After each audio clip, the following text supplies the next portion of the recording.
telescope sitting nearly 1 million miles from Earth just sent back data that broke physics. Webb spotted galaxies that are too big, too old, and too bright for the universe's age. It found dust floating where radiation should have burned it to nothing, and deep in the earliest light of time, it caught a signal that no known star should produce. We're going to visit every single one of these mysteries. A galaxy that formed before it had the right to exist. A star that runs on dark matter, dust made of the same stuff as campfire smoke, drifting where space itself should destroy it. If you enjoy this journey, subscribe. We're just getting started. Buckle in. There is a telescope floating nearly 1 million miles from Earth right now, and it is staring into the past. Most people think of telescopes as things you point at stars. You look up, you see light, you feel small. But the James Webb Space Telescope does something far stranger than that. It collects light so ancient that by the time it arrives at Webb's mirror, the stars that made it have already lived and died. Some of them burned out billions of years before our sun even existed. Webb sits at a spot in space called the second Lagrange point. That is a location where Earth's gravity and the sun's gravity balance each other out perfectly, keeping Webb locked in place as it orbits the sun alongside our planet. At nearly 1 million miles away, it is about 4 times farther than the moon, far enough that radio signals traveling at the speed of light still take several seconds to reach it. The telescope launched in December of 2021, folded up inside a rocket like a piece of origami. It had to unfold itself in space over 2 weeks, one panel at a time, while engineers on Earth held their breath. One mistake, and the whole mission was over. Every single piece worked. The mirror at the center of Webb is made of 18 hexagonal segments, each coated in a layer of gold thinner than a human hair. The whole thing spans 21 feet across, about as wide as a school bus is long. Gold was chosen because it reflects infrared light better than any other metal, and infrared light is exactly what Webb was built to catch. Here is where it gets strange. Webb does not see the universe as it looks right now. It sees the universe as it looked in the past. Light travels fast, roughly 186,000 miles per second, but space is enormous. By the time light from a galaxy billions of miles away reaches Webb's mirror, that light has been traveling for billions of years. Webb is essentially a time machine. Every image it captures is a photograph of history. The farther away an object is, the further back in time Webb is looking. A galaxy 1 billion light-years away is seen as it looked 1 billion years ago. A galaxy 13 billion light-years away is seen as it looked 13 billion years ago, when the universe itself was just a few 100 million years old. Scientists built Webb specifically to look at that era. They wanted to see the first galaxies, the first stars, the first moments when the universe stopped being a hot, dense fog and started becoming the structured, complicated cosmos we live in today.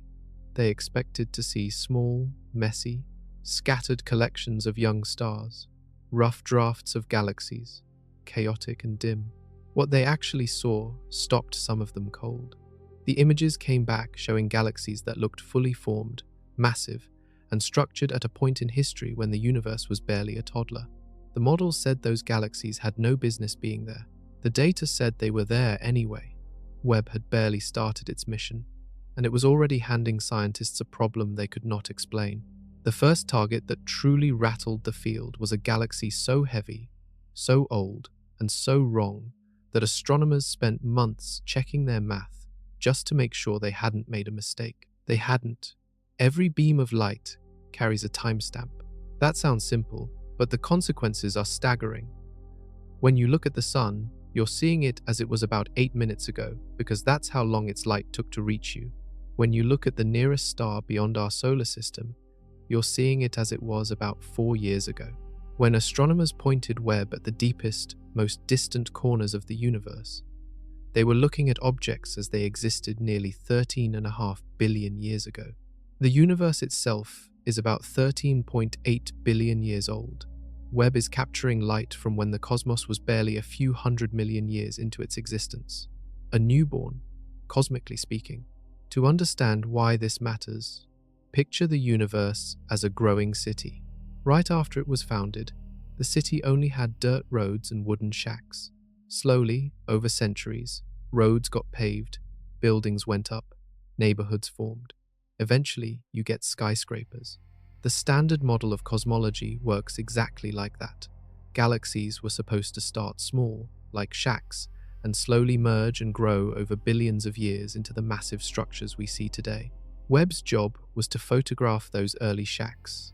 Instead, it kept finding skyscrapers. The light Webb catches from the early universe doesn't arrive looking the same as when it left. The universe has been expanding for billions of years, and that expansion stretches light as it travels.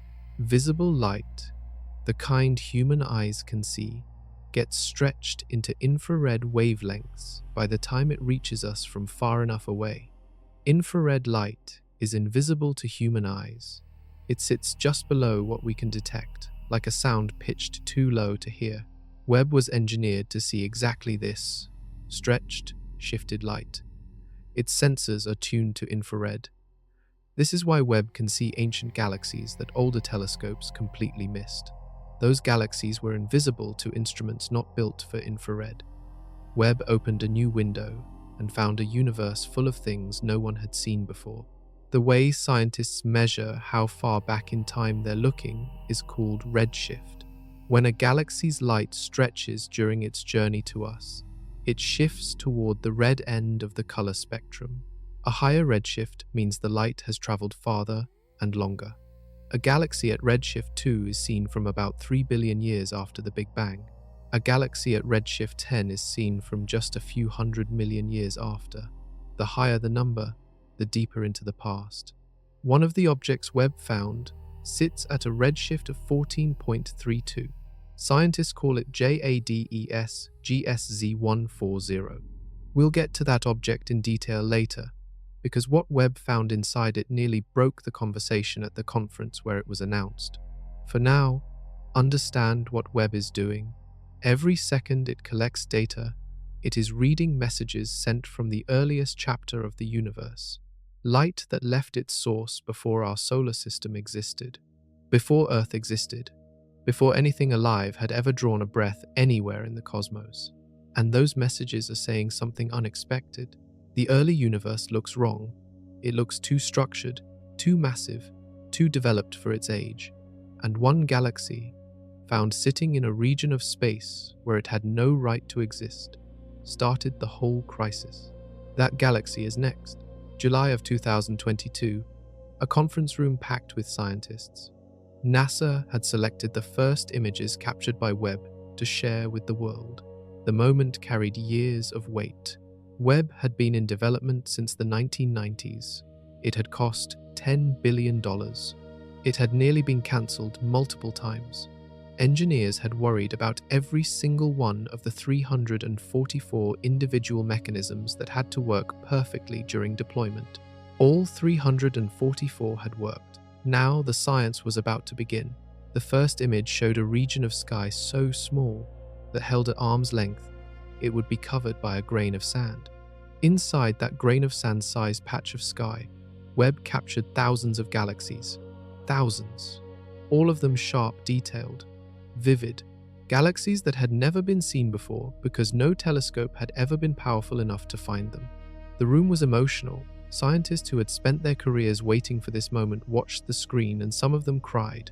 Then the analysis started, and the emotion shifted. The galaxies in those early images were supposed to match predictions. Cosmologists had spent decades building models of how the early universe formed structure.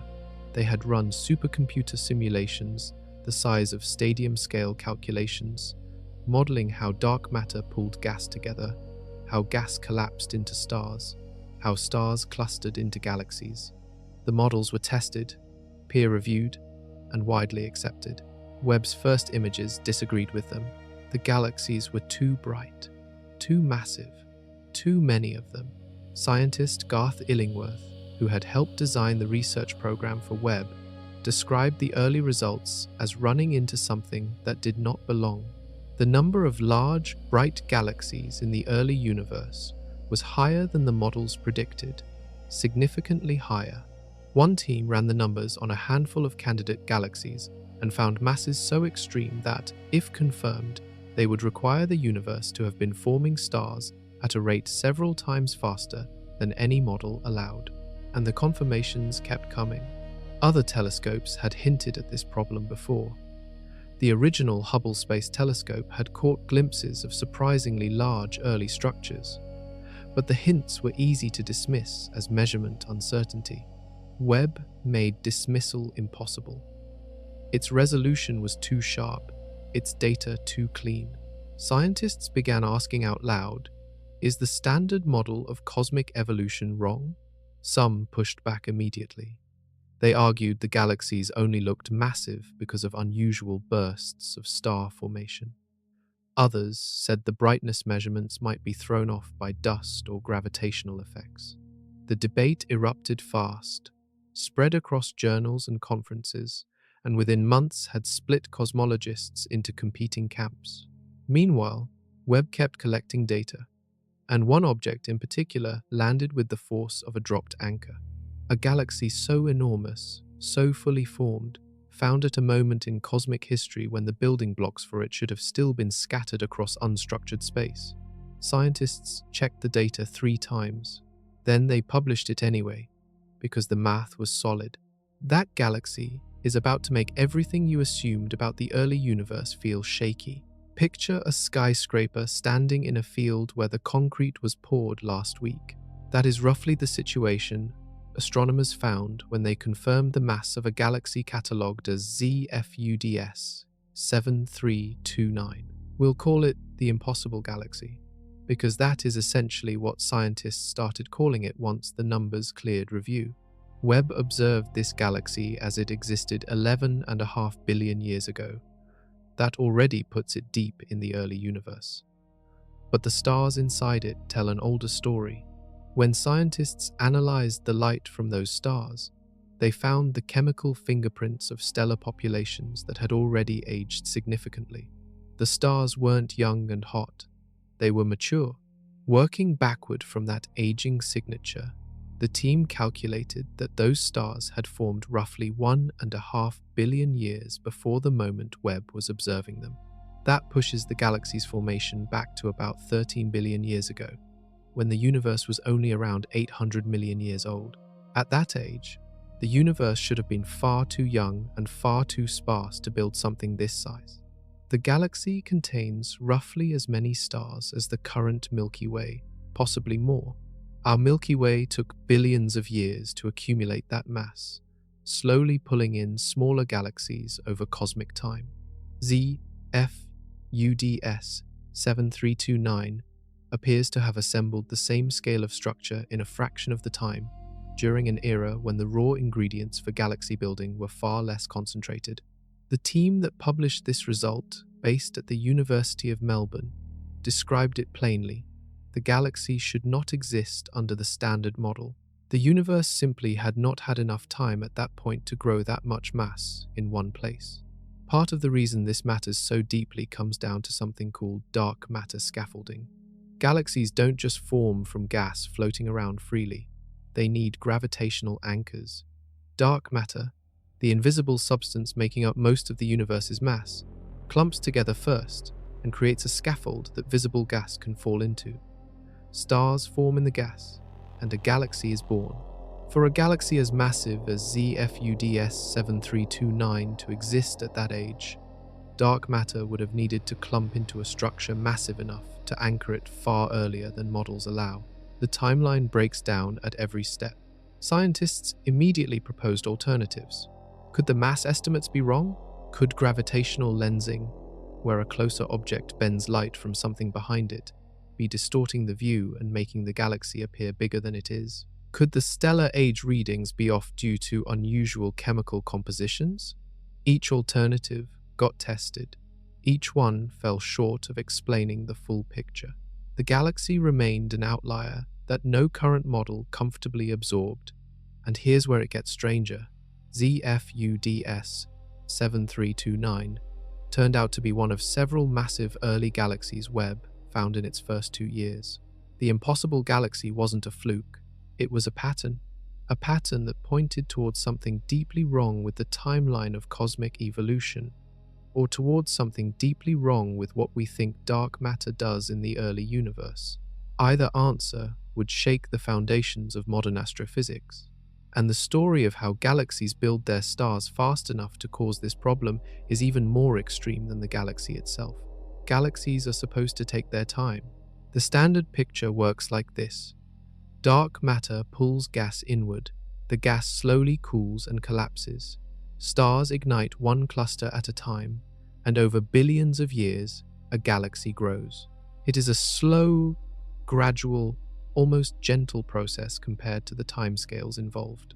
Some of the early galaxies Webb found appear to have skipped all of that. Scientists studying the light signatures of these early massive galaxies found evidence of star formation rates so extreme they are difficult to wrap your mind around. A rate that approaches converting nearly 100% of available gas into stars. Our Milky Way, by comparison, converts only a small fraction of its gas into stars at any given time. Most of the gas just floats around, too turbulent or too warm to collapse into anything. These early galaxies burned through their fuel like a bonfire, not a candle. To picture the difference, imagine 2 campfires. One burns slowly and steadily for a week. The other uses the same amount of wood but burns everything in a single night, roaring white-hot before collapsing into ash. The second fire is brighter, far brighter, but it is also gone faster.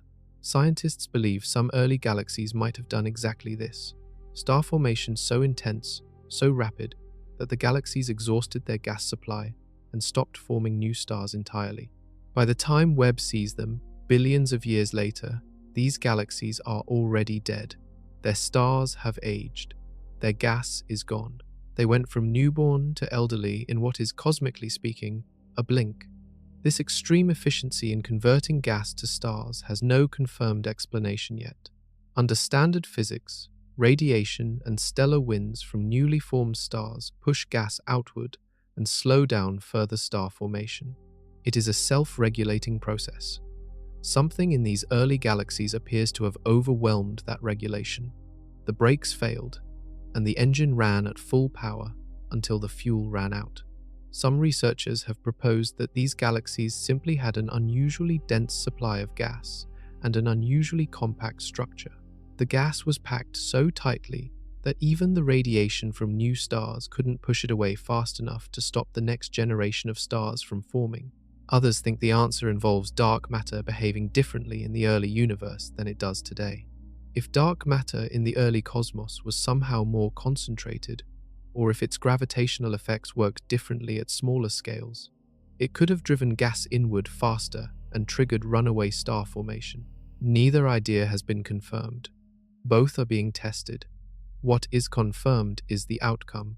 Galaxies exist in the early universe with stellar masses that require star formation rates no current model comfortably produces. The data is solid. The explanation is still missing. And this problem gets more complicated when you add the next layer, because some scientists think the galaxies might not even be as massive as they look. They might just be appearing massive because of something Webb is doing to them optically.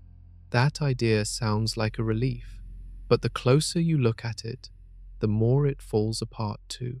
Before a galaxy can exist, something invisible has to show up first. That invisible thing is dark matter. It makes up roughly 85% of all the matter in the universe. You can't see it, touch it, or detect it with any instrument directly.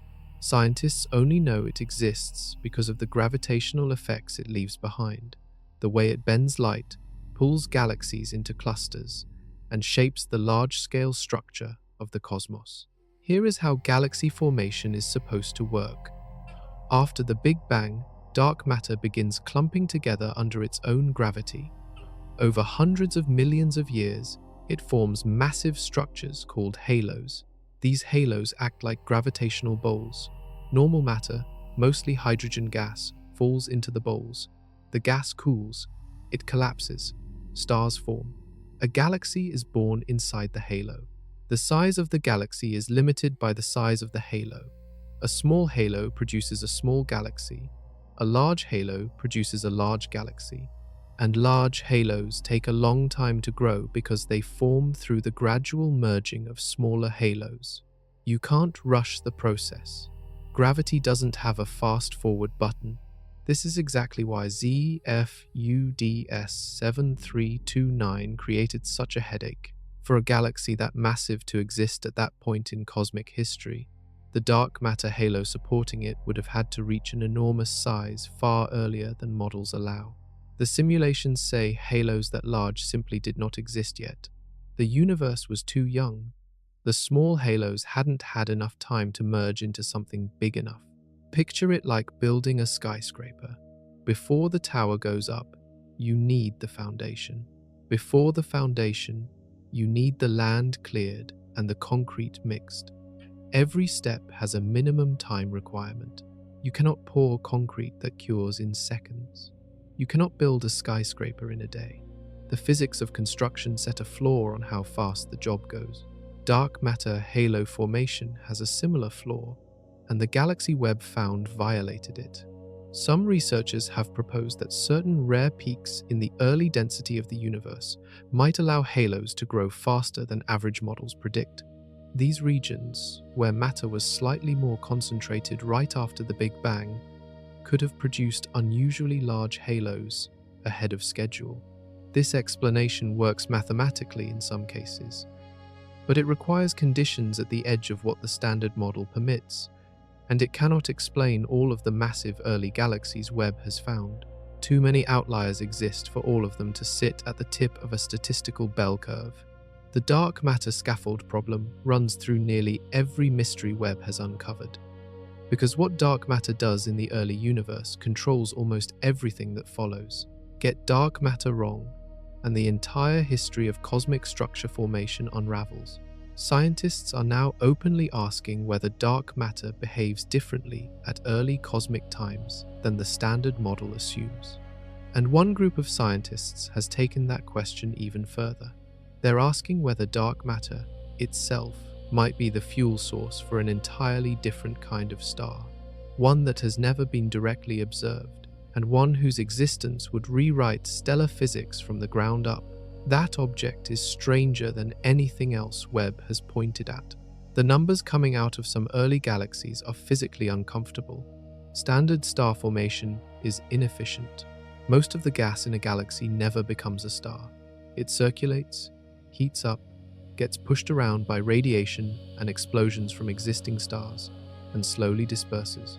In our Milky Way today, less than 1% of available gas converts to stars in any given period. The process is slow by design. The energy released by new stars acts like a thermostat, keeping the rest of the gas too warm and turbulent to collapse. Some of the early galaxies Webb observed appear to have a conversion rate approaching 100%. Every bit of gas becomes a star. Nothing is left over. The thermostat breaks. The fire burns everything. Scientists at the University of Cambridge modeled this scenario and found that under certain extreme conditions in the early universe, the feedback mechanisms that normally regulate star formation could fail to activate in time. The gas falls inward faster than the radiation from new stars can push back. The result is a runaway collapse. Stars ignite across the entire galaxy simultaneously, turning the whole structure into a blazing furnace. This would explain why these early galaxies look so massive. They packed an enormous number of stars into a short period of time, then went dark. By the time Webb captures them, they are already ancient. Their stars have burned through their brightest phase and aged into cooler, dimmer states. The galaxy looks old because it is, even though the universe around it is still young.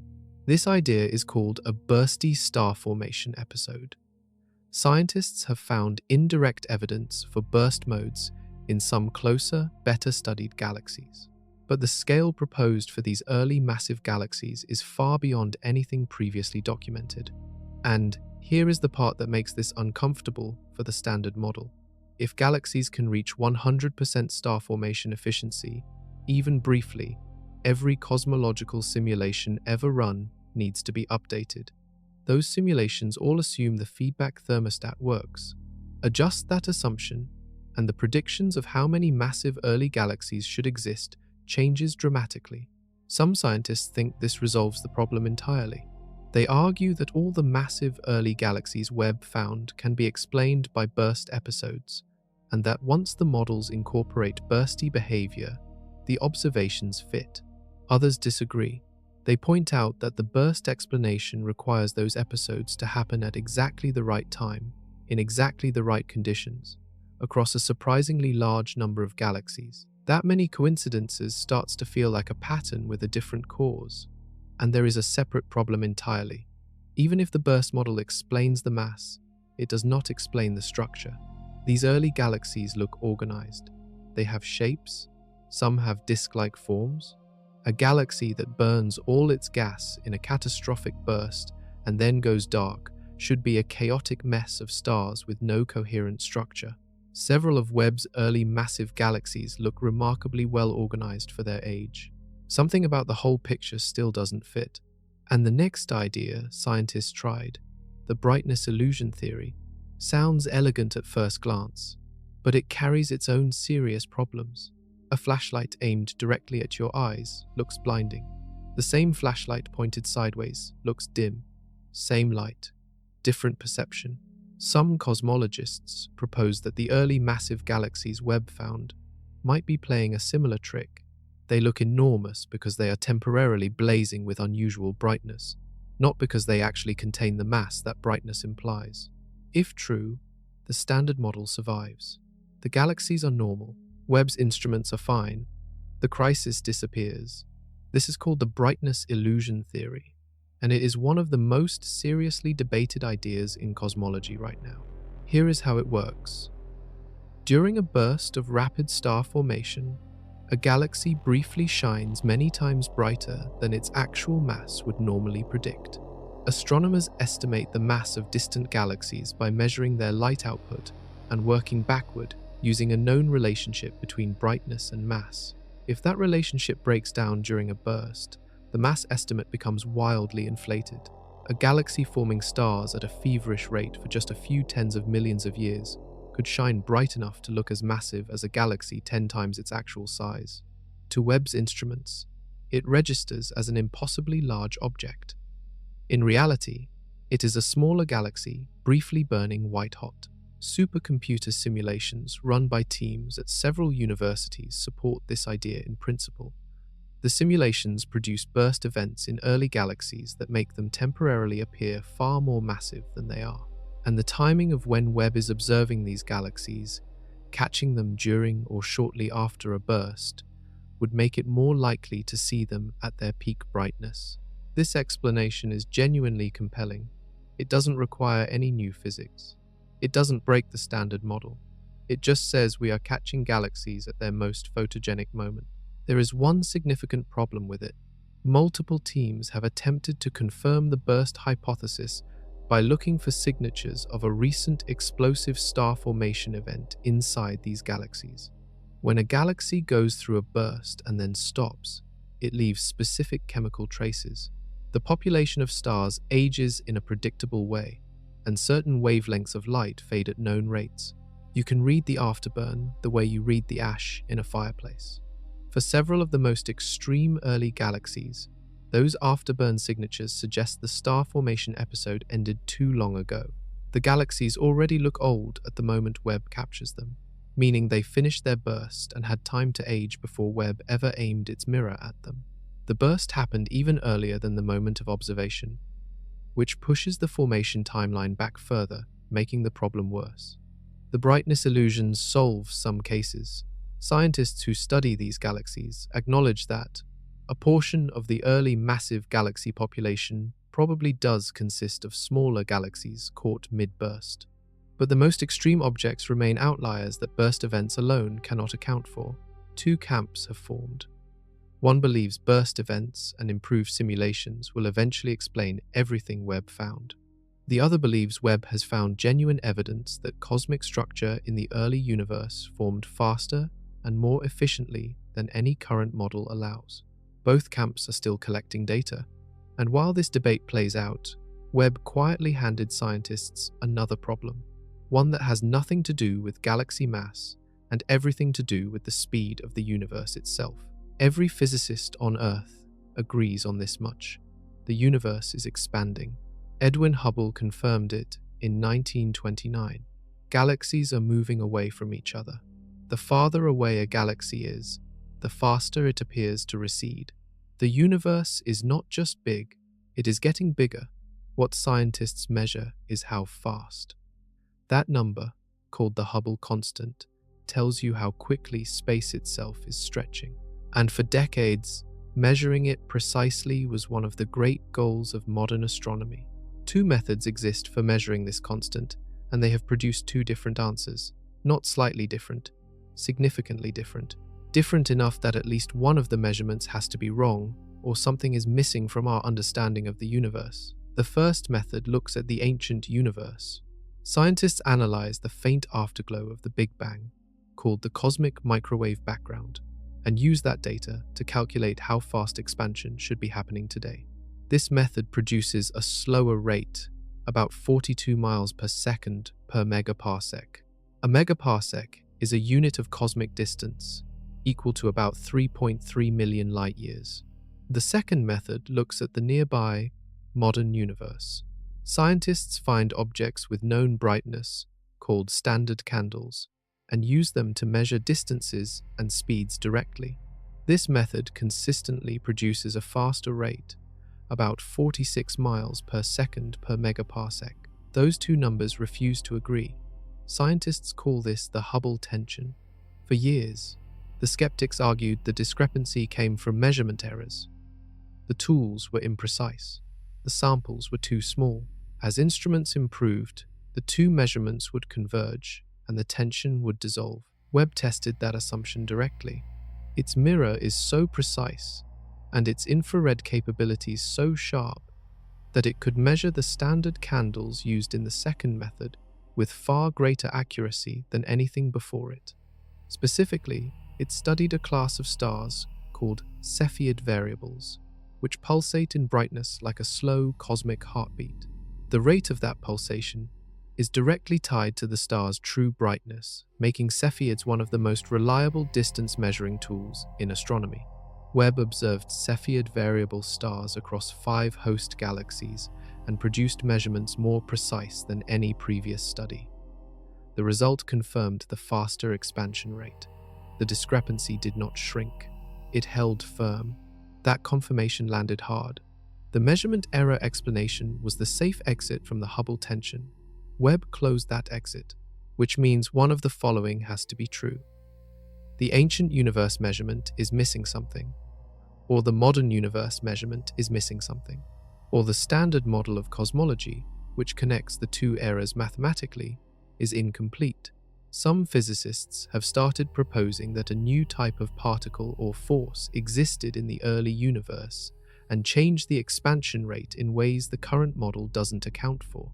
Others have suggested the behavior of dark energy, the force driving expansion, may have changed over time in ways we haven't detected.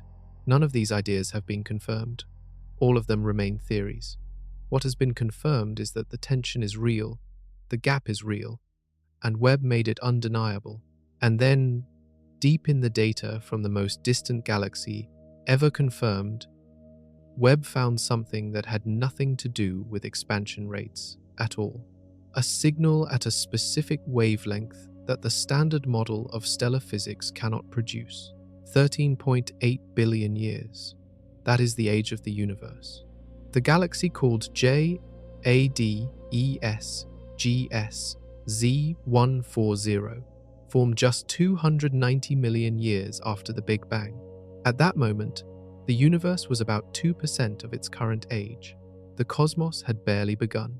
Webb detected the light from this galaxy in 2024, confirming it as the most distant galaxy ever found. Its redshift of 14.32 means the light we see left that galaxy when the universe was extraordinarily young and has been traveling ever since. To picture the distance, imagine you could drive a car at highway speed in a straight line across the universe toward this galaxy. The trip would take longer than the current age of the universe, by a factor so enormous it has no useful comparison in everyday life. The light from JADESGSZ140 has been crossing space since before our solar system existed. The discovery itself was already extraordinary.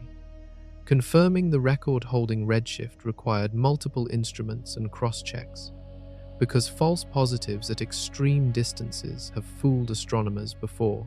The team running the analysis spent months verifying the result before publishing it. When they did publish, it landed as one of the most significant observational results in the history of astronomy. But the redshift record was almost a side note compared to what the detailed analysis of the galaxy's light revealed. The galaxy is large, unexpectedly large for its age. It contains oxygen, a chemical element that stars must forge through nuclear fusion over millions of years before releasing it into the surrounding gas. Oxygen, at this redshift, this early in cosmic history, means star formation had already been happening long enough to produce significant quantities of heavy elements. The mere presence of oxygen pushed back the implied start of star formation in this galaxy even further into the early universe. Stars had been burning long enough and dying long enough to enrich the gas around them with elements heavier than hydrogen and helium. And then the team looked more carefully at a specific wavelength in the galaxy's light spectrum. The helium absorption feature at 1640 angstroms showed up in the data. An angstrom is an incredibly tiny unit of length used to measure wavelengths of light.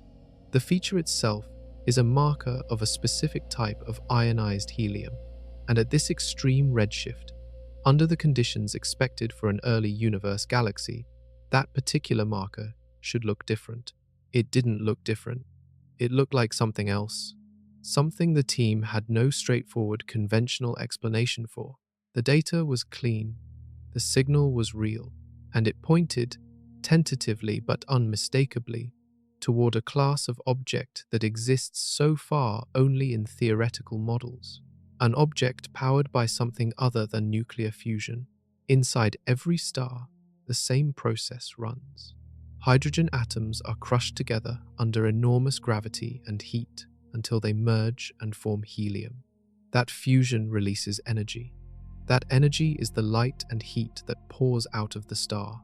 Every star in the observable universe, from the smallest red dwarf to the most massive blue giant, runs on this engine. Nuclear fusion is the universal power source, except Webb may have found something that doesn't use it. The galaxy JADESGSZ140 emits a helium signal at 1640 angstroms. This specific wavelength is produced when helium atoms lose a single electron and then recapture it, releasing a photon of light in the process. Scientists call this singly ionized helium. The detection of this signal at such an extreme redshift is unexpected. The intensity of the signal is higher than standard models predict for a galaxy at this point in the universe's history. Under normal stellar physics, the population of stars in an early galaxy should not produce this helium signal at the observed strength. The team analyzing the data ran through possible explanations. Could the signal come from a concentration of very massive, very hot stars? Possibly, but the models produce a weaker signal than what Webb observed. Could it come from an active galactic nucleus, a supermassive black hole at the galaxy's center, energizing the surrounding gas? The other wavelengths in the spectrum don't strongly support that scenario. One remaining possibility is theoretical. It hasn't been confirmed, but it fits the signal better than any conventional explanation currently does. Dark stars.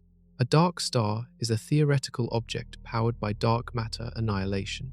Dark matter particles, according to some models of particle physics, can collide with their antimatter counterparts and destroy each other, releasing energy in the process. This annihilation happens everywhere dark matter exists, but in most situations the effect is too small to matter. A dark star would form when dark matter is so densely concentrated inside a forming stellar object that the annihilation energy actually delays gravitational collapse and sustains the object against its own gravity. Instead of nuclear fusion, the dark star runs on the destruction of dark matter itself. The theoretical models predict that dark stars would be enormous, millions of times more massive than our Sunday, and millions of times more luminous. A single dark star would outshine an entire galaxy of ordinary stars. Their energy output would be staggering. Critically, the radiation produced by dark matter annihilation would ionize helium in the surrounding gas in a way that produces a stronger, singly ionized helium signal than nuclear fusion does. The wavelength would match, the intensity would fit. Webb's signal from JADESGSZ140 aligns with that prediction. This alone would be enough to send the field into excited debate. But the galaxy handed scientists a second piece of data almost immediately. And that second piece directly contradicts the dark star explanation. Dark stars have one very specific prediction built into their physics. They do not produce oxygen. Oxygen is forged inside conventional stars through nuclear fusion. When hydrogen fuses into helium, and helium then fuses into heavier elements under the extreme pressure of a stellar core, oxygen is one of the byproducts. Stars spend millions of years building up oxygen in their cores and eventually release it when they die in supernovae, scattering it into the surrounding gas. Dark matter annihilation does not produce oxygen. The energy released by colliding dark matter particles does not follow the same nuclear chain reactions. A pure dark star, sustained entirely by dark matter, should sit inside a cloud of gas almost entirely free of heavy elements like oxygen. It should look chemically primitive, pristine, a relic of the universe's earliest, simplest chemistry.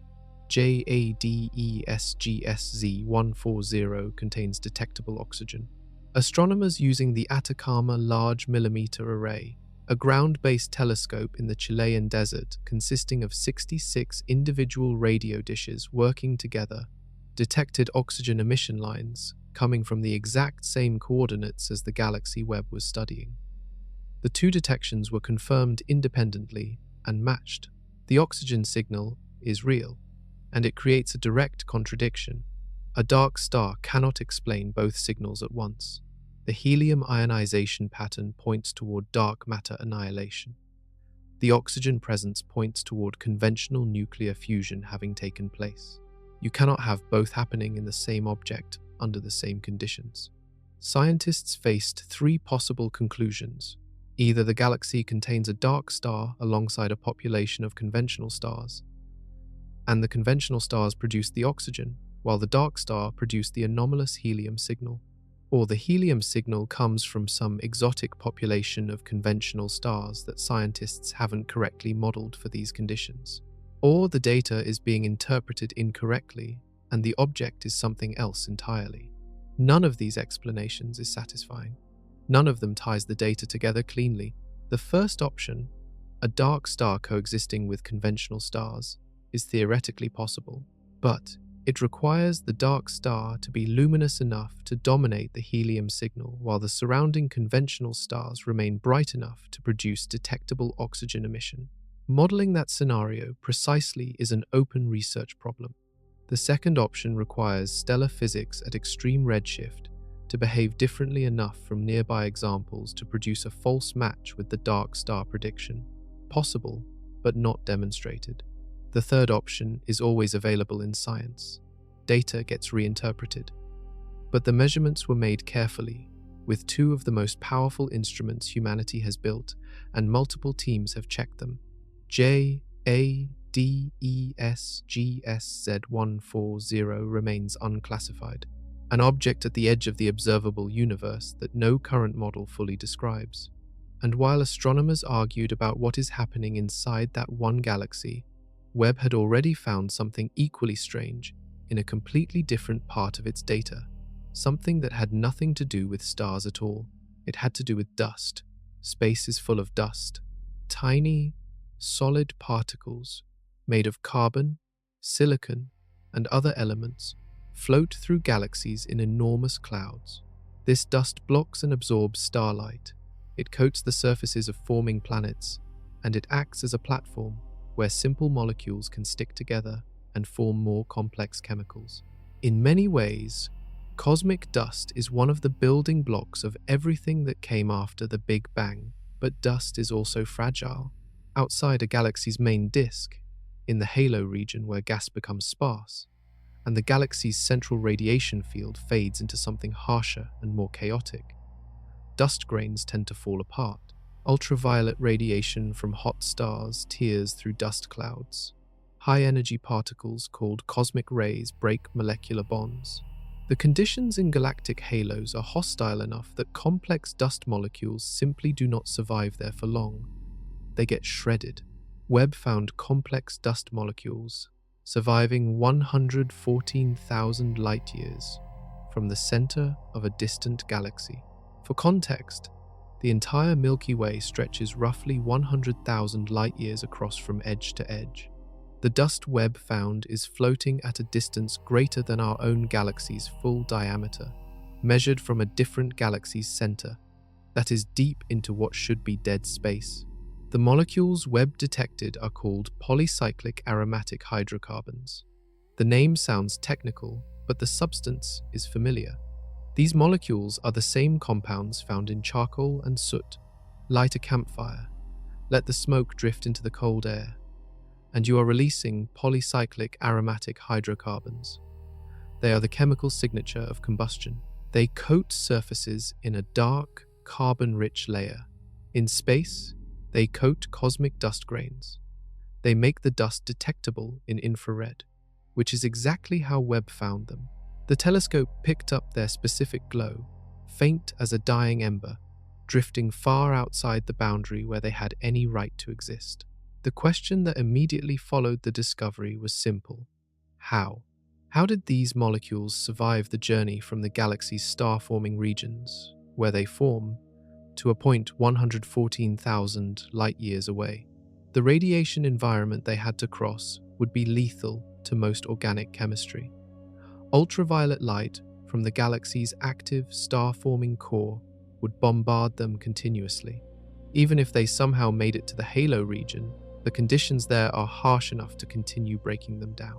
They are still there, Webb confirmed it, glowing faintly in the infrared at a distance that defies current models of dust, survival, and transport. One possibility is that some mechanism is shielding them during transport. Dense gas clouds can block radiation and protect molecules inside them, but producing gas clouds dense enough to shield fragile molecules across 114,000 light-years of travel requires a transport mechanism no one has identified. Another possibility is that the molecules are forming in the halo itself rather than migrating there. If some process inside the halo can synthesize these molecules from simpler components without a central star to power it, that would require chemistry that operates without a known energy source. Neither explanation has been confirmed. Both are actively studied, and the personal connection to these molecules runs deeper than most people realize. The exact same chemicals Webb detected drifting at the far edge of an alien galaxy also exist in the food you cook, the candles you burn, and the exhaust of a car engine. The chemistry linking humanity to the cosmos is more direct than it sounds, but understanding how those molecules got there is only the beginning of the dust problem. Polycyclic aromatic hydrocarbons form when organic material burns without enough oxygen to completely combust. On Earth, this happens constantly. Candle soot, barbecue smoke, diesel exhaust, the black residue inside a car's exhaust pipe. These are all, at the molecular level, the same family of carbon ring structures. They form when carbon atoms link into flat, hexagonal rings and stack together. In space, they form in the outskirts of dying stars. As a star reaches the end of its life and begins shedding its outer layers, carbon-rich gas cools and condenses into complex molecules. Polycyclic aromatic hydrocarbons are among the first complex organic molecules to appear in this process, and they are abundant. Scientists estimate they account for roughly 10 to 15% of all the carbon in the universe. Finding them near star-forming regions is expected. Finding them in the cores and disks of galaxies is expected. Finding them in the outskirts of a galactic halo, at a distance of 114,000 light-years from the nearest major star-forming zone, is not expected. The journey from origin to detected location should have destroyed them. To understand why, think about what they had to cross. The galaxy's disk is churning with radiation from millions of hot young stars. Ultraviolet photons are pouring outward in every direction. Polycyclic aromatic hydrocarbons absorb ultraviolet radiation efficiently, which is part of what makes them useful indicators in astronomy. But that same efficiency means ultraviolet radiation also breaks them apart. They absorb too much, heat up, and shatter. The ones Webb detected survived this gauntlet somehow. One of the leading proposals involves what scientists call galactic winds. When star-forming regions are extremely active, the collective force of stellar radiation, stellar winds, and supernova explosions can drive gas and dust out of the galaxy at high speed. This outflow can carry material far into the surrounding halo and beyond. If the dust molecules were embedded in dense clouds during the outflow, the cloud itself might have shielded the molecules from the worst of the radiation during transport. Once the cloud dispersed in the halo, the molecules emerged into a calmer radiation environment and stabilized. This model is plausible. It has been used to explain other types of dust found in galactic halos, but the distance involved in this particular case pushes the model beyond any previously confirmed example. The outflow would have to carry material further and faster than any galactic wind yet directly measured. Another proposal is that the halo itself contains enough low-level radiation to support in situ formation, meaning the molecules might assemble in the halo from simpler components. This would require a chemical pathway that bypasses the need for the dense stellar environment where polycyclic aromatic hydrocarbons normally form, and no confirmed pathway of that type currently exists. Both proposals remain open research questions. What Webb confirmed is the observation itself. The molecules are there. They are glowing in the infrared at the exact wavelengths that identify them chemically. The signal is too strong and too specific to be a false positive. The universe built something out of the same stuff as campfire smoke and sent it to the edge of a galaxy, 114,000 light-years from the nearest cooking fire. And while scientists argued about how the dust got there, Webb revealed one more piece of its own story that explains how it managed to find all these things in the first place. Webb's primary mirror is covered in gold. Not a thick coat, not a decoration, a layer of gold so thin that if you could somehow stretch it out flat across a table, it would be invisible to the naked eye. Just a few hundred atoms thick, a whisper of metal on top of a ceramic composite backing that gives the mirror its shape. Gold was chosen for one specific reason. It reflects infrared light more efficiently than almost any other material. Aluminum, the coating used on most optical telescopes, reflects visible light well but loses efficiency at infrared wavelengths. Gold keeps nearly all of the infrared light it catches, bouncing it toward Webb's detectors with minimal loss. Webb's mirror is made of 18 separate hexagonal segments, each the size of a large coffee table, arranged in a honeycomb pattern. Together, they span 21 feet in diameter, roughly the same as a school bus turned on its end.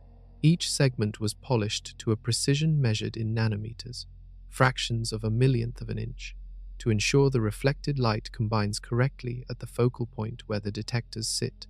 During its journey to the second Lagrange point, the mirror folded inward to fit inside the rocket's nose cone. Once in space, over the course of 2 weeks, each segment unfolded and locked into place. Then engineers spent months adjusting each individual segment by thousandths of a millimeter, using actuators behind each mirror panel, until the 18 pieces acted as a single, perfectly shaped surface. The result can collect light from objects so far away that their light set off on its journey before our solar system existed. But infrared light from ancient galaxies is incredibly faint by the time it reaches Webb, and heat is infrared radiation. If Webb itself were warm, the mirror's own thermal glow would completely overwhelm the faint signals from distant galaxies. It would be like trying to see a candle flame while standing in front of a bonfire. Webb operates at -390 degrees Fahrenheit, colder than the coldest point on the surface of Pluto. To reach that temperature, Webb positions itself behind a sun shield the size of a tennis court, blocking heat from the sun, Earth, and Moon simultaneously. The sun shield has 5 layers of a film called kapton, each about as thick as a human hair, with the layers separated by vacuum gaps to prevent heat from conducting between them. The combination of the gold mirror and the extreme cold allows Webb to detect infrared signals so faint they would be completely undetectable by any previous telescope. Ancient galaxies that were entirely invisible to Hubble show up clearly in Webb's data. This precision is what made every discovery in this story possible. The impossible galaxies, the dark star signal, the surviving dust molecules.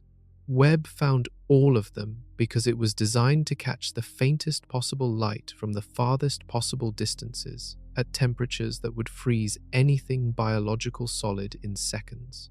And what Webb is catching is not just light, it is carrying information about the very structure and history of the universe. Information that keeps contradicting what scientists thought they knew. The next contradiction came from the universe's expansion itself, and from a class of stars that pulsate like a cosmic clock. Some stars pulse, they grow brighter, then dimmer, then brighter again, in a perfectly regular cycle. They are like heartbeats in the sky. The rhythm never changes. The period of pulsation, meaning how many days it takes to go from bright to dim and back again, is directly tied to the star's true brightness. This is the key. If you know a star's true brightness, and you can measure how bright it appears from Earth, you can calculate exactly how far away it is. The math is simple and reliable. A star that looks faint but is actually very bright must be far away. A star that looks bright but is actually dim must be nearby. These pulsating stars are called Cepheid variables, named after the constellation Cepheid, where the first well-studied example was found. They act as the universe's ruler. Astronomers call them standard candles, reliable distance markers that allow precise measurements across cosmic scales.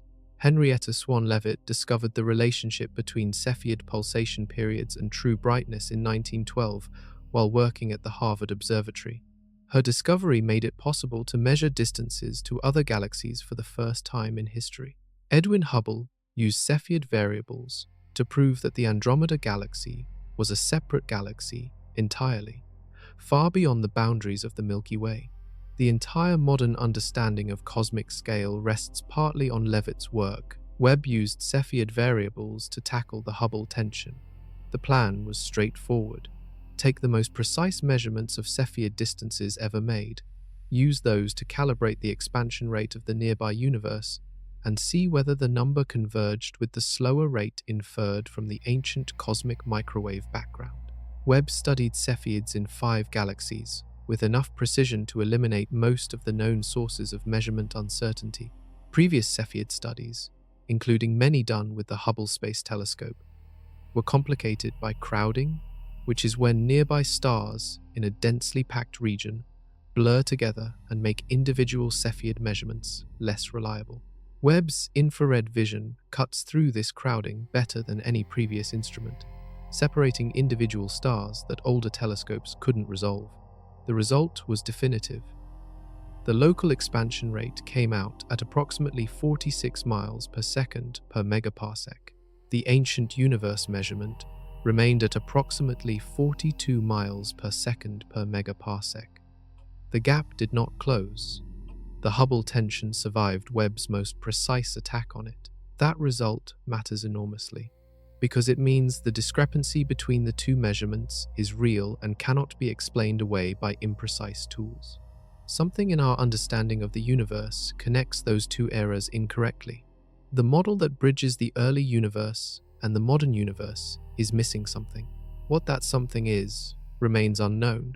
Some physicists have proposed an extra component of energy in the early universe, a substance they are calling early dark energy that briefly accelerated expansion before fading away. Others have suggested dark matter behaves differently than models assume. Others have proposed modifications to gravity itself. Every one of these proposals requires new physics, physics that no experiment has confirmed yet. And as that debate continues, something Webb found at the edge of the observable universe hints at a resolution that nobody expected and nobody is fully comfortable accepting. Every physics teacher at every school on Earth teaches the same cosmological story. The Big Bang happens, the universe expands, matter clumps under gravity, galaxies form slowly over billions of years, stars ignite inside those galaxies, elements build up through fusion, planets form, life eventually appears. The story is orderly, sequential, and well tested across decades of observation. Webb's discoveries don't break every part of that story. The Big Bang still happened. The universe is still expanding. Stars still fuse hydrogen into helium. Life still exists, clearly, because we are here asking these questions. What Webb's discoveries challenge is the timeline and the details of the middle chapters. How fast did structure form? How efficient was early star formation? What powered the first luminous objects? How does the expansion rate connect across 13 billion years? Those middle chapters are precisely where the standard model is most vulnerable and where every anomaly Webb has found is concentrated. Scientists have faced this situation before. In the early 20th century, astronomers discovered that galaxies were moving in ways that required more gravity than visible matter could produce. The solution was dark matter, a new category of substance that no one had previously imagined. The model was broken, the break was taken seriously, and a new piece of physics was added. In the 1990s, astronomers discovered the universe's expansion was accelerating. The solution was dark energy, another category of substance with properties so strange that physicists still don't understand what it fundamentally is. Again, the model was extended. Webb may be triggering the next extension. Perhaps early dark energy existed briefly in the young universe and altered the expansion rate before fading. Perhaps dark matter has properties that made it clump faster in the earliest cosmic epochs and then behave differently over time. Perhaps the first luminous objects were powered by dark matter annihilation, seeding the universe with heavy elements faster than standard stellar models predict. These ideas are all theories. Confirmed, they would not destroy physics. They would enrich it. What scientists universally agree on is that Webb has pushed cosmology into a productive crisis, a crisis where the data is real, the anomalies are significant, and the existing model requires, at minimum, an update, and at most, a substantial revision. The most honest statement a physicist can make right now about the early universe is that we know far less than we thought we did 3 years ago. And that is a sign of progress, not failure.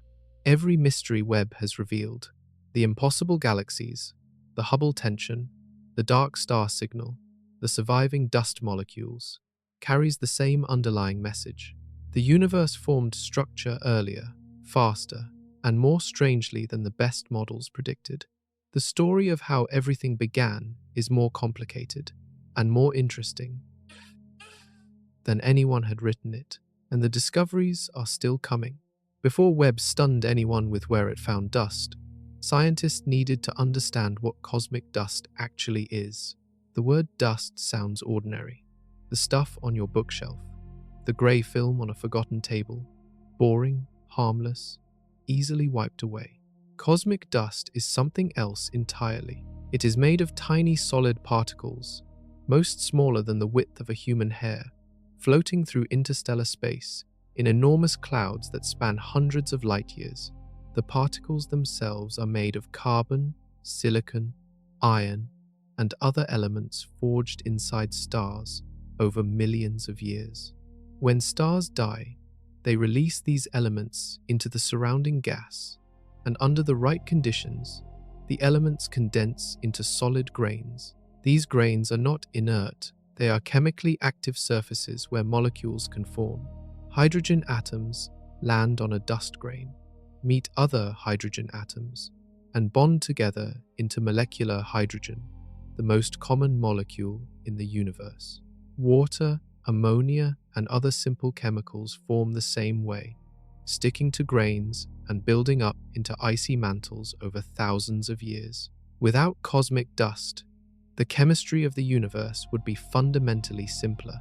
Many of the molecular building blocks found in star-forming regions, including some that are relevant to the chemistry of life, form on the surfaces of dust grains. Dust is not background scenery. It is an active participant in how the cosmos builds complexity. Dust also shapes how galaxies look. Dense dust clouds absorb and scatter visible light, making regions of active star formation appear dark and opaque to optical telescopes. This is why Webb's infrared vision was so important. Infrared light passes through dust clouds that visible light cannot penetrate. Webb saw through walls of dust that blocked every previous telescope. The life cycle of a dust grain is violent. It forms in the dying atmosphere of an aging star, gets ejected into interstellar space, spends millions of years drifting through the galaxy, gets destroyed by radiation or shock waves from supernova explosions, gets rebuilt when the shattered pieces recombine in denser clouds, and the whole cycle starts again. Dust grains are remarkably resilient inside galaxies, where dense gas and magnetic fields offer some protection against the most destructive radiation. The interstellar medium inside a galaxy's disk is a relatively sheltered environment compared to what lies beyond. Outside the galaxy, in the halo region, the environment changes sharply. The gas becomes sparse. There are no dense clouds to hide inside. The radiation field from the galaxy's stars streams outward without obstruction. Cosmic rays travel freely. Conditions there are hostile to complex molecular structures. This is exactly why what Webb found in a distant galactic halo was so striking. The dust molecules, sitting 114,000 light-years from the galactic center, had survived conditions that should have shredded them. And they weren't just barely surviving, they were glowing clearly enough in the infrared for Webb to detect and identify them from across the cosmos. Something protected those molecules, or something produced them on location. Neither explanation currently has full scientific support, and the specific type of dust molecules involved makes the mystery even stranger, because those molecules have a connection to something far more familiar, something you might have smelled this weekend. Stars explode. When a massive star reaches the end of its life, it collapses and then detonates in a supernova. The explosion releases more energy in a few seconds than our sun will release across its entire 10 billion year lifetime. The shockwave tears through surrounding gas and dust at thousands of miles per second. In regions of intense star formation, supernovae happen frequently. One after another, massive stars burn fast and detonate young. The accumulated energy from hundreds or thousands of supernovae, combined with the radiation pressure from millions of hot, young stars, can build up into something called a galactic wind. A galactic wind is not gentle. It is a torrent of gas, dust, and radiation blasting outward from a galaxy's core at speeds reaching hundreds of miles per second. The wind strips material from the galaxy's disk and hurls it into the halo and beyond. Scientists have observed galactic winds in nearby starburst galaxies currently undergoing intense bursts of star formation, and they can see the outflowing material glowing in multiple wavelengths. This mechanism is the leading candidate for how dust molecules reached the halo in the galaxy Webb studied. The picture goes like this. In the galaxy's star-forming core, polycyclic aromatic hydrocarbons form in the cooling gas around dying stars. Galactic winds pick them up, embedding them inside dense gas clouds that act as protective shields. The cloud absorbs the worst of the ultraviolet radiation from the galaxy's bright interior, keeping the molecules inside intact. The wind carries the cloud outward at high speed, launching it into the halo. Once in the halo, the cloud slowly disperses as the radiation environment weakens, and the dust molecules emerge into a calmer region where they can survive.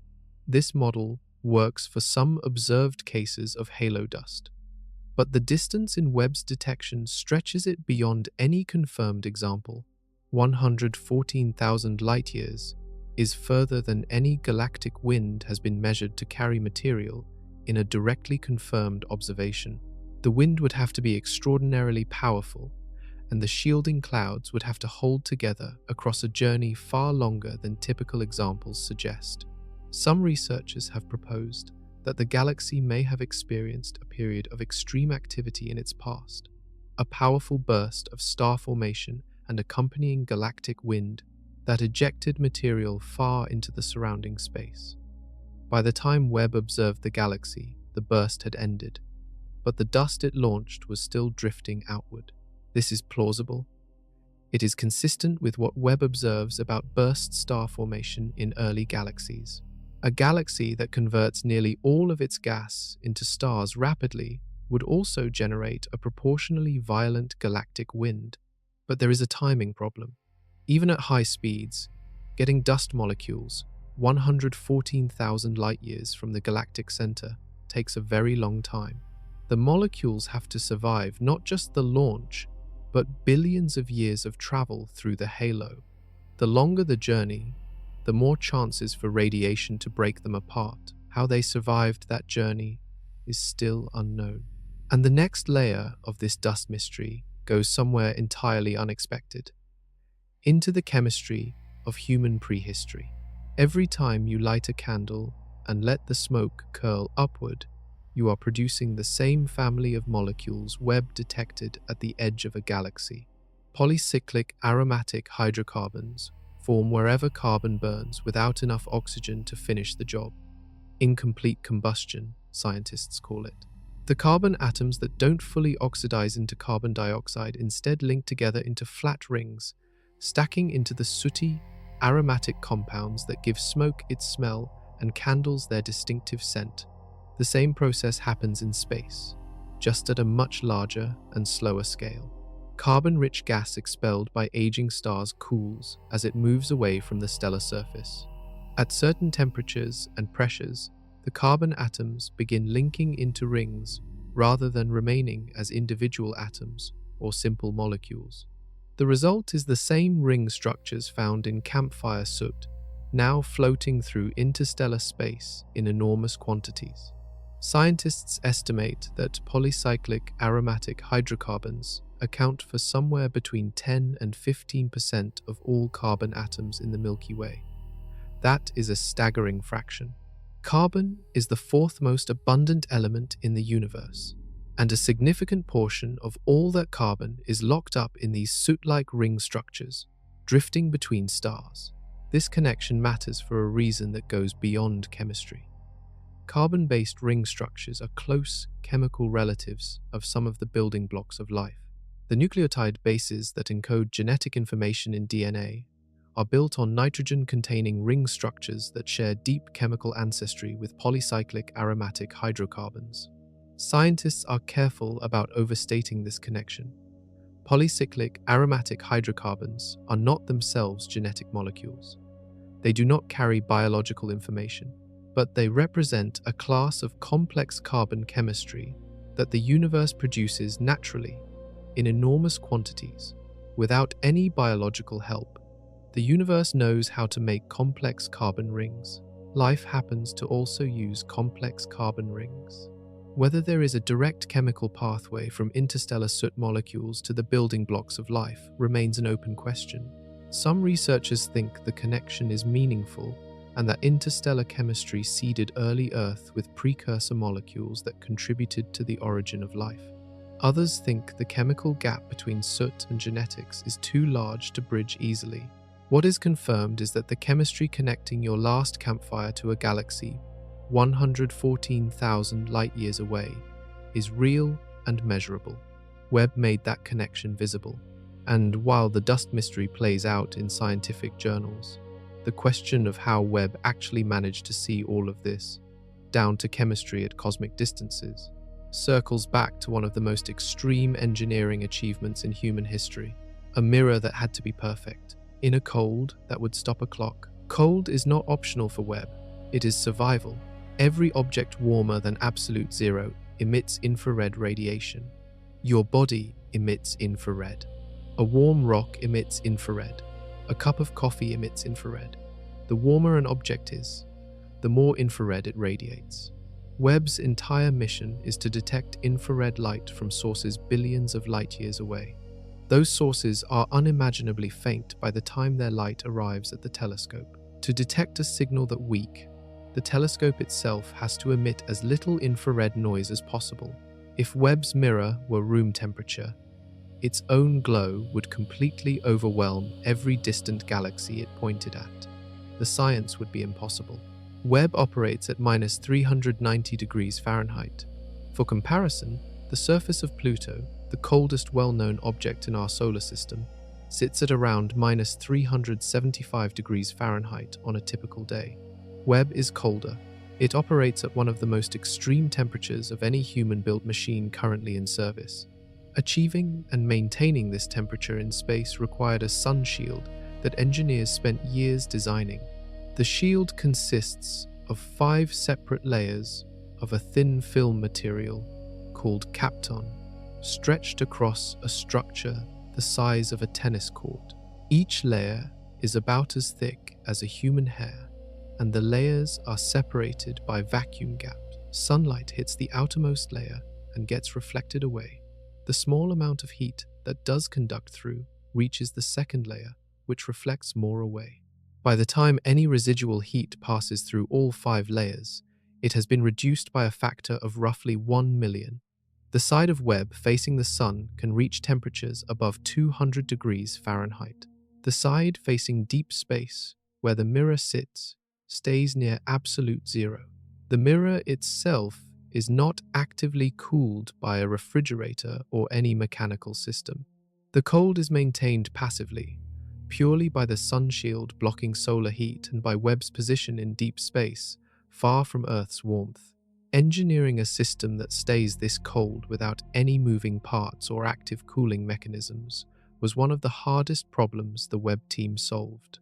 Some of Webb's scientific instruments require even colder operating temperatures than the mirror. The mid-infrared instrument reaches -448 degrees Fahrenheit, just a few degrees above absolute zero, the coldest temperature the laws of physics allow anything to reach. That instrument uses an active cooler, essentially a highly efficient refrigerator, to maintain its temperature. The payoff for all of this engineering extremism is access to a universe invisible to every previous telescope. The molecules Webb found drifting in galactic halos, the light from galaxies 13 billion years old, the faint expansion rate, signals embedded in the spectra of ancient stars. Every discovery in this story was made possible because a team of engineers figured out how to keep a school bus-sized mirror colder than the surface of Pluto, 1 million miles from home, without a single person nearby to fix it if something went wrong. And that mirror needed to be more than cold. It needed to be aimed at the right part of the sky, and the signals it caught needed to be decoded. The decoding process is built on a property of light that reveals the history of the universe. Light carries its own passport. When a galaxy moves away from us, the light it emits gets stretched. The wavelengths lengthen. Visible light shifts toward the red end of the spectrum. Infrared light shifts to even longer wavelengths. The faster the galaxy moves away, the more its light gets stretched. This stretching is called redshift, and it is the primary tool astronomers use to measure cosmic distances and look back in time. The universe has been expanding since the Big Bang. Every galaxy is moving away from every other galaxy as the space between them grows. Galaxies farther away recede faster, because more expanding space sits between us and them. A galaxy 10 times further away is receding roughly 10 times faster. Its light is stretched 10 times more. Its redshift is 10 times higher. By measuring a galaxy's redshift, astronomers can calculate how far away it is and how long its light has been traveling. A galaxy with a redshift of 1 is seen as it appeared roughly 8 billion years ago. A galaxy with a redshift of 10 is seen as it appeared roughly 13 billion years ago. JADESGS Z140, with its redshift of 14.32, is seen as it appeared just 290 million years after the Big Bang. To measure redshift precisely, astronomers look for specific chemical fingerprints in a galaxy's light spectrum. Hydrogen, helium, oxygen, carbon, and other elements each absorb and emit light at exact, predictable wavelengths. These wavelengths are fixed by the laws of atomic physics and do not change. Hydrogen always absorbs the same specific colors of light, wherever it is found in the universe. When a galaxy is moving away and its light is stretched, those specific fingerprint wavelengths shift together. The pattern is preserved but displaced along the spectrum. By measuring how far the pattern has shifted from its expected position, astronomers calculate the redshift precisely. This technique works across the entire observable universe. It has been applied to millions of galaxies, and it is the foundation of almost everything scientists know about cosmic history.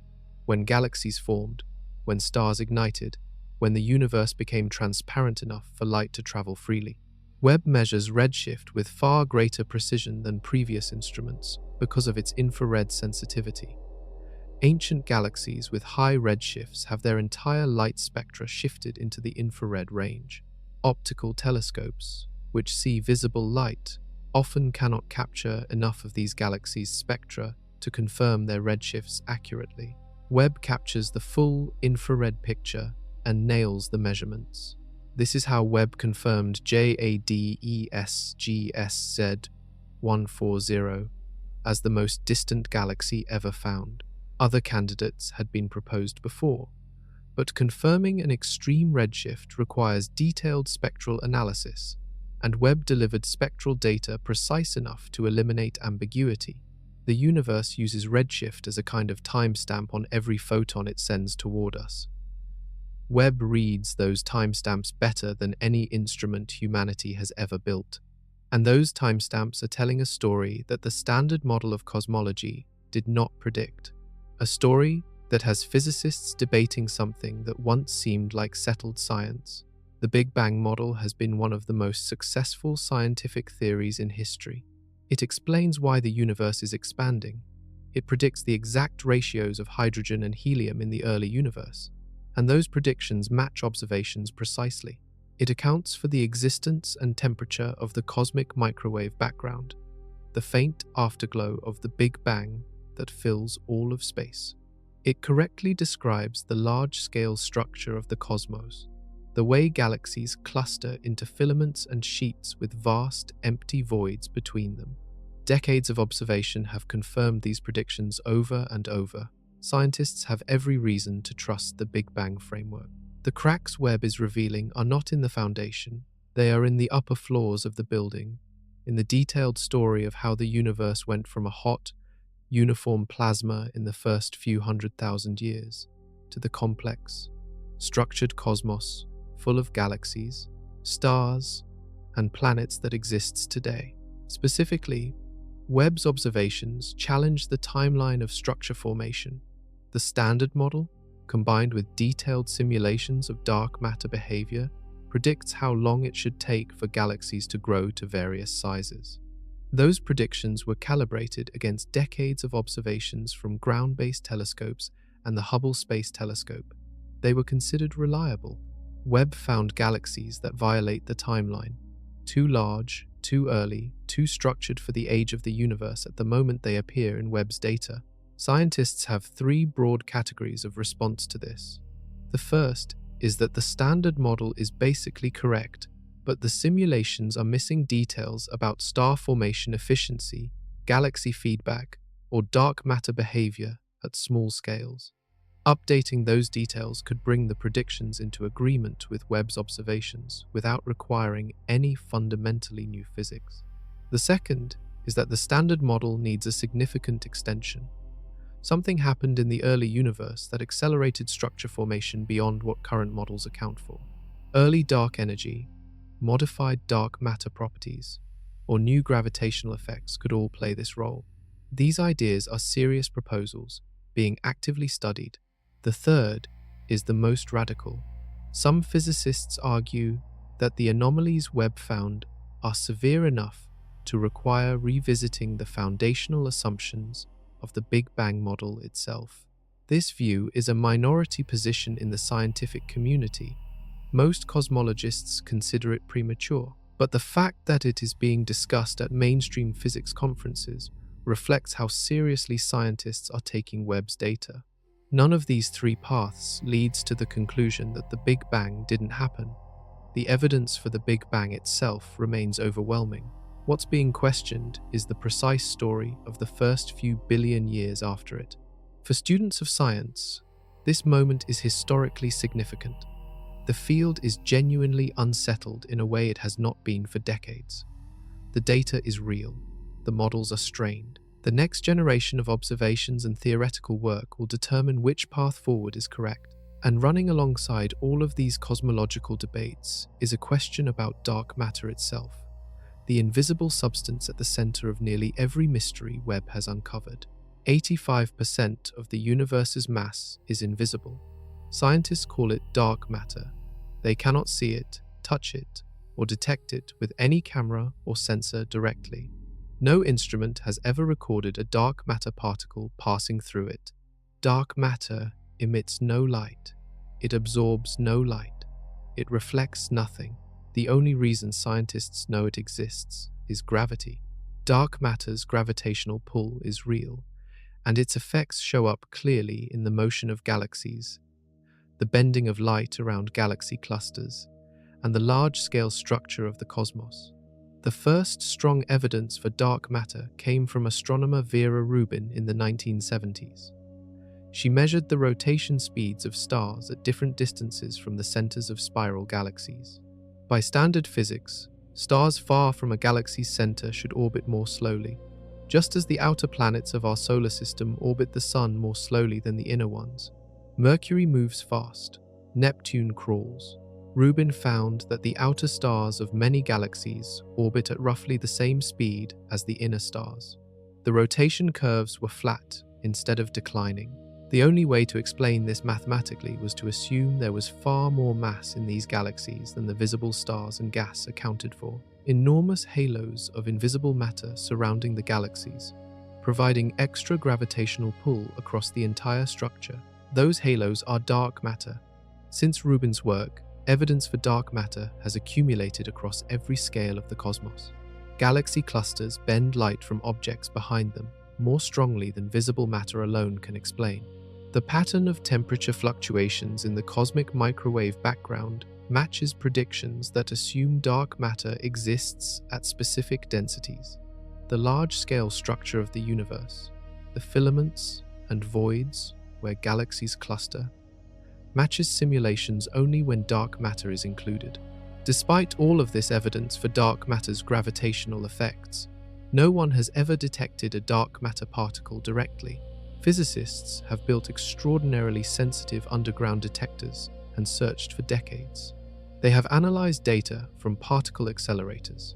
They have looked for signs of dark matter annihilation in gamma rays coming from galactic centers. Nothing confirmed. Every mystery Webb has uncovered connects back to dark matter. The impossible early galaxies needed dark matter halos to form, but those halos seem to have grown faster than models allow. The Hubble tension might require dark matter to behave differently in the early universe. The dark star hypothesis proposes that dark matter itself powered the first luminous objects. What dark matter fundamentally is remains one of the deepest unsolved problems in physics. Webb is not going to identify the dark matter particle. Its instruments aren't built for that. But Webb's observations are constraining what dark matter can and cannot do. Each anomaly it finds narrows the space of viable dark matter models. And one proposed dark matter interaction, the same annihilation process that theoretically powers dark stars, connects dark matter directly to the question of what the very first stars in the universe looked like. That connection leads to the strangest stellar physics anyone has written down. The first stars in the universe are called Population 3 stars. Scientists have never directly observed one. They are theorized to have formed in the first few 100 million years after the Big Bang, before the universe had produced any elements heavier than helium. They would have been enormous, millions of times more massive than the Sun, burning furiously and dying fast in massive supernovae that seeded the universe with the first heavy elements. Those heavy elements, carbon, oxygen, iron, and others, changed the conditions for all future star formation. Each new generation of stars formed from gas already enriched by previous stellar deaths.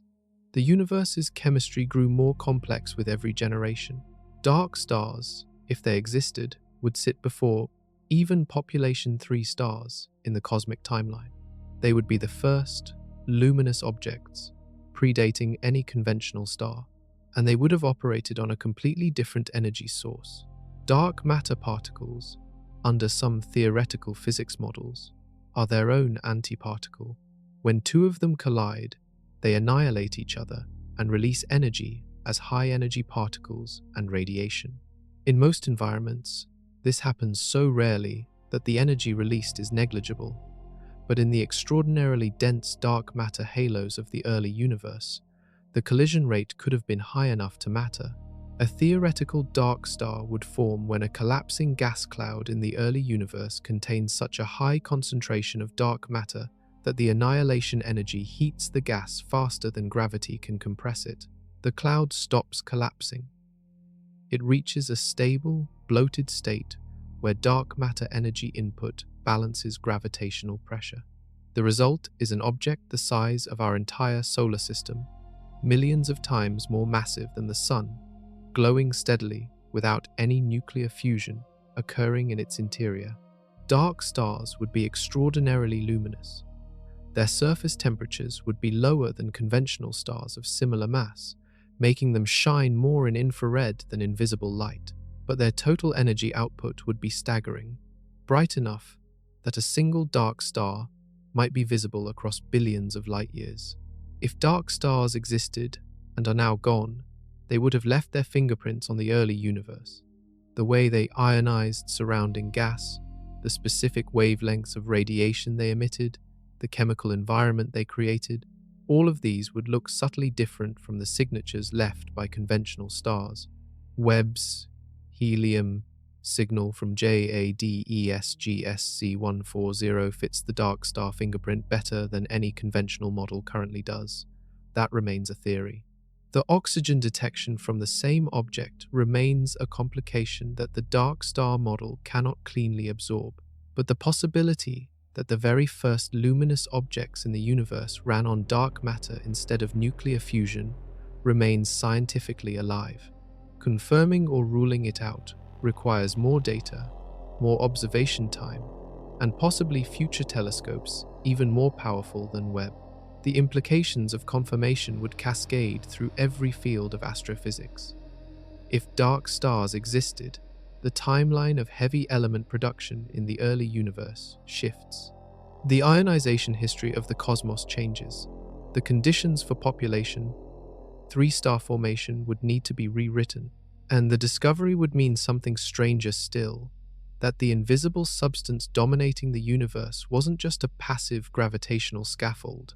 It was, briefly, the fuel source for the first fires ever lit in the cosmos. For the first few 100,000 years after the Big Bang, the universe was opaque. Photons, particles of light, could not travel freely. The early universe was so hot and dense that it existed as a plasma, a soup of electrons and protons moving too fast to combine into neutral atoms. Every photon that tried to travel through this soup immediately collided with a free electron and scattered. The universe was a fog that light could not penetrate. Then the universe cooled enough for electrons and protons to combine into neutral hydrogen atoms. This happened roughly 380,000 years after the Big Bang. Scientists call this event recombination. The moment it happened, the fog cleared. Photons could finally travel freely across space. The light released at that moment is the cosmic microwave background that astronomers still detect today, 13 billion years later. It is the oldest light in the observable universe. After recombination, the universe entered a period called the Cosmic Dark Ages. No stars existed yet, no galaxies. The universe was filled with neutral hydrogen gas drifting in the dark, slowly being pulled together by dark matter halos into the regions where the first stars would eventually ignite. When those first stars appeared, they began emitting ultraviolet radiation energetic enough to strip electrons back off hydrogen atoms. This process is called reionization. The first stars slowly carved bubbles of ionized gas around themselves, and as more stars formed and the bubbles grew, the universe transitioned from neutral back to ionized. By about 1 billion years after the Big Bang, reionization was largely complete. The detailed history of reionization matters because it sets the conditions for everything that followed. How quickly reionization proceeded, which objects drove it, and what the ionization state of the gas was during the formation of the first galaxies, all affect how those galaxies formed and evolved. Webb is directly probing the era of reionization. The galaxies it finds at redshifts above 10 existed when reionization was still underway. The signatures of neutral and ionized hydrogen in their surrounding gas carry information about how far reionization had progressed at each epoch. Here is where the dark star hypothesis intersects with reionization history in an important way. Conventional population. 3 stars and active galactic nuclei are the primary candidates for driving reionization in most models. But dark stars, if they existed, would emit a different spectrum of radiation. Their ionizing output would be distributed differently across wavelengths. They would ionize the surrounding gas at different rates and in different patterns. If dark stars were responsible for an early phase of reionization before conventional stars ignited, the detailed maps of ionization through the early universe would look subtly different from standard predictions. Webb is now collecting data detailed enough to test this. Every spectrum it records from early galaxies carries faint imprints of the ionization state of the gas between us and those galaxies. Scientists are assembling those imprints into a map of how reionization unfolded across cosmic time. That map is still being built, and it may reveal whether the very first sources of light in the universe were the conventional stars everyone assumed, or something running on a fuel source we still cannot directly detect. The answer may arrive within the next few years. Challenging the standard model of cosmology is a serious business. The framework that scientists call lambda CDM, where lambda stands for dark energy and CDM stands for cold dark matter, has been refined over 50 years of observation and theoretical work. It is one of the most precisely tested theories in all of science. Dismissing it requires extraordinary evidence. Webb's observations have not provided enough evidence to dismiss it, but they have opened serious academic discussion about alternatives that, 5 years ago, most cosmologists would have considered premature. One alternative gaining attention is early dark energy. In this model, an additional form of energy existed in the early universe, briefly accelerating expansion before fading away as the universe cooled. Early dark energy would alter the acoustic oscillations in the early plasma, changing the scale of the patterns imprinted in the cosmic microwave background. This change would affect the inferred expansion rate from that era, potentially raising it enough to resolve the Hubble tension. The problem with early dark energy is that it requires a new type of field with very specific properties. It has to appear and disappear at exactly the right time to solve the tension without disrupting the predictions that the standard model gets right. Critics argue that this level of fine-tuning makes early dark energy feel like a solution designed to fit the problem rather than a natural physical mechanism. Another alternative involves modifications to dark matter. Standard cold dark matter behaves as a pressure-free fluid that clumps under gravity at all scales. Some physicists propose that dark matter has a small but non-zero pressure, making it behave differently at small scales. This could alter how quickly dark matter halos form in the early universe, and potentially explain why the first massive galaxies appeared earlier than expected. Interacting dark matter models go further. They propose that dark matter particles interact with each other, or with normal matter, in ways beyond simple gravity. Specific interaction models can produce faster halo formation in the early universe, while remaining consistent with observations at larger scales where the standard model performs well. Modified gravity theories are also being revisited. Some physicists have proposed that gravity behaves differently at very low accelerations than standard general relativity predicts. These theories were originally proposed to explain galaxy rotation curves without dark matter, but they have struggled to match observations at larger cosmic scales.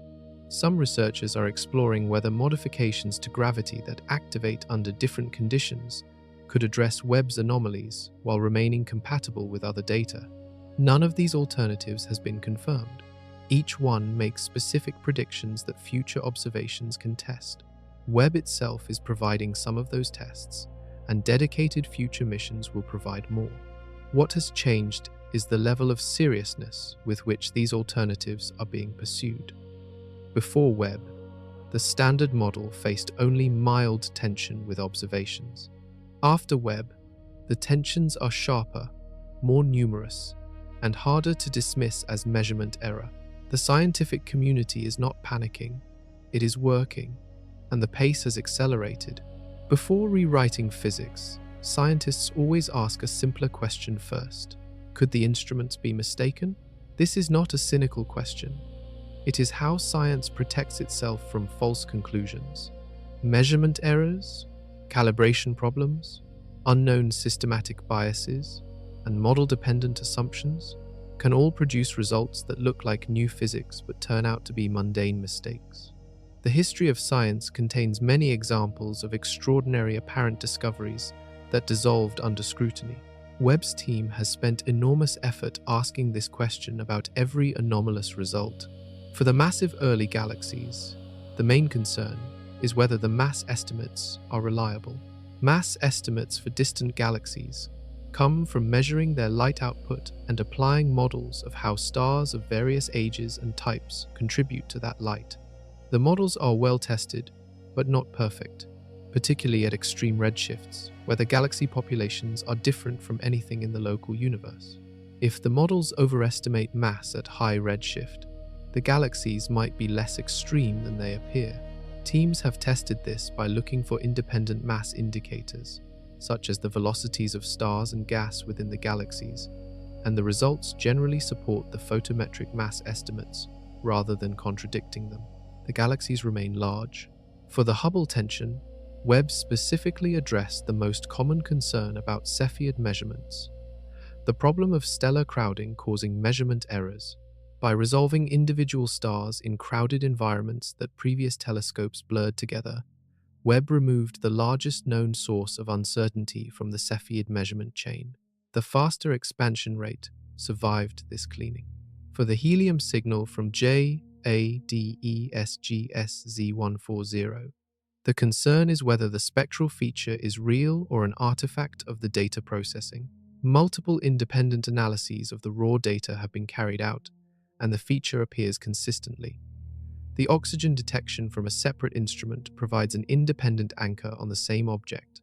For the halo dust detection, the concern is whether the infrared signal genuinely comes from polycyclic aromatic hydrocarbons, or from some other dust component that mimics their signature.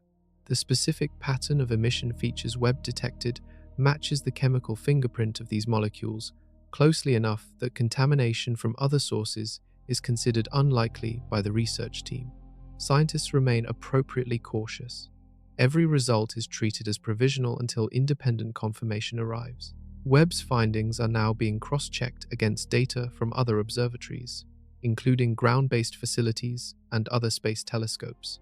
Some of the most extreme early galaxy candidates have indeed been revised downward in mass after more detailed spectroscopic follow-up. A few early candidates that initially looked impossibly large turned out to be closer and less massive than first thought. The most extreme confirmed outliers, however, remain extreme. The honest answer is that the instruments are probably not wrong about the broad pattern of anomalies, even if individual objects get revised. Too many independent results point in the same direction, which brings the question back to the universe itself.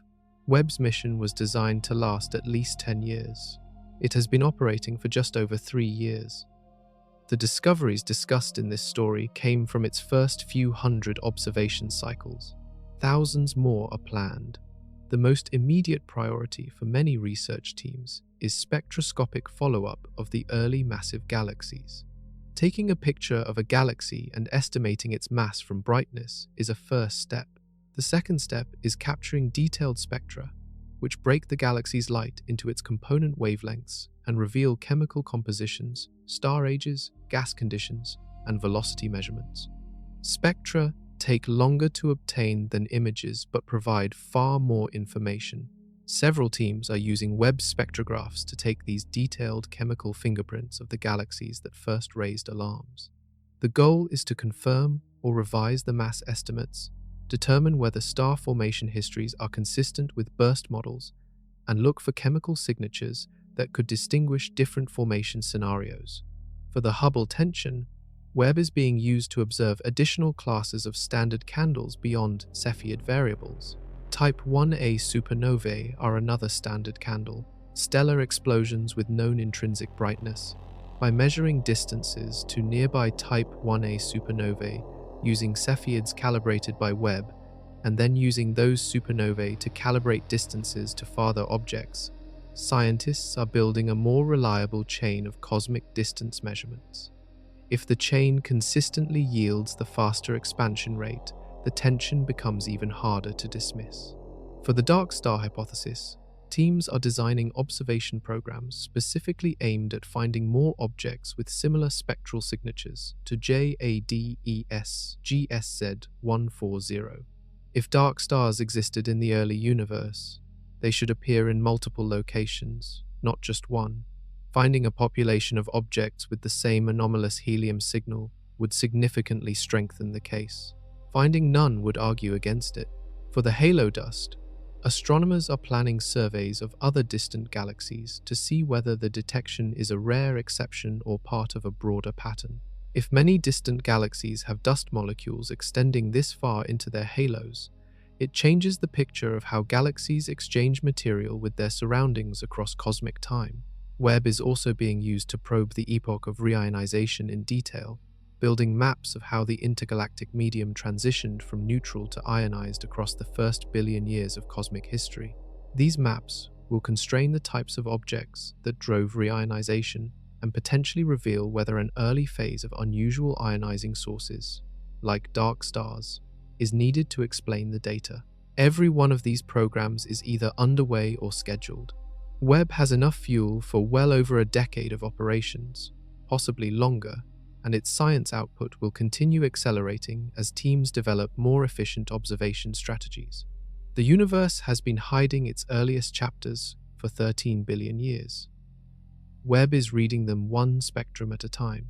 Behind Webb's gold mirror, 4 scientific instruments wait to decode whatever light the mirror collects.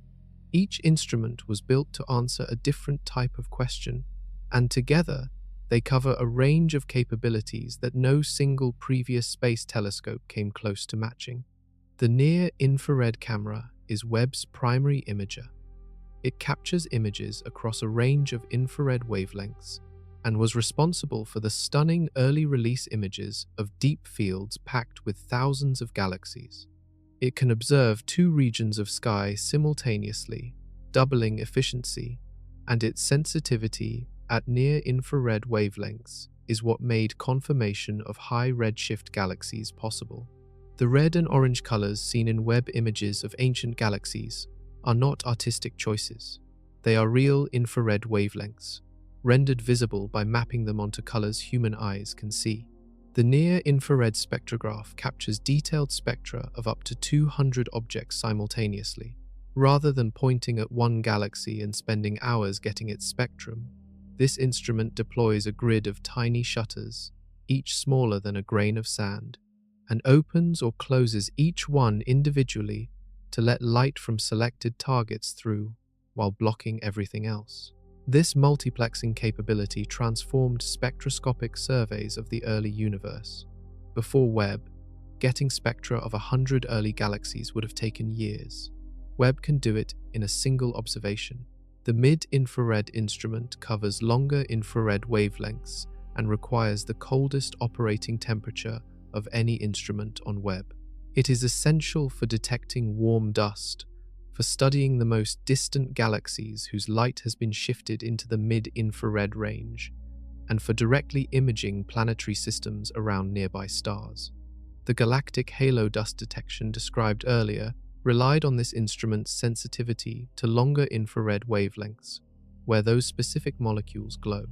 The near-infrared imager and slitless spectrograph provides additional spectroscopic capabilities using a technique called slitless spectroscopy, where every object in the field of view produces a spectrum simultaneously. It also supports Webb's guidance system, keeping the telescope pointed precisely at its targets.